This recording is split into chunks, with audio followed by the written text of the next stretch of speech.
when you buy shea butter in the winter, it may get to you looking something like this. And so as you can see, it doesn't look uniform. It seems like you have some white patches or like white spots in it.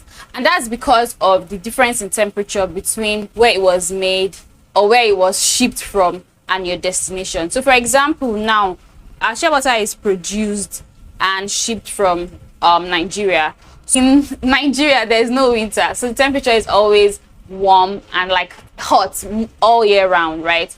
And so right now the temperature is about 26 degrees in Lagos. And so when our shea butter is packed here in Lagos, it looks like this. It is uniform. There are no white patches in there. It is smooth. It has a really nice, lovely texture. When we ship our products from Lagos, it moves. If you are living in the US or if you live in Europe, it normally moves from Africa to Europe and then to the US. That's if you're in the US, and if you're not in the US, it's going to get to your destination in Europe.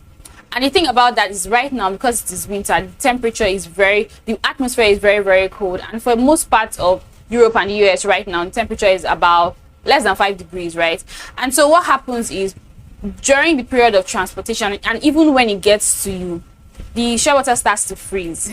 But because you have a big ball of shea butter, it's going to start to freeze slowly, and that's why you notice some white patches in there, even though when it left us it was uniform. This doesn't affect the shea butter in any way. It doesn't degrade the shea butter. It doesn't reduce the quality of the shea butter. It doesn't mean that the shea butter that you got is bad in any way. It's just due to the difference in temperatures. Now what you can do, you can use it as it is. It's not going to hinder the benefits that you're going to get from using the product. But if this bothers you, what you can do is you can melt the shea butter using the double boiler method, and as soon as it melts, just put it in smaller containers, right, and immediately put it inside the fridge.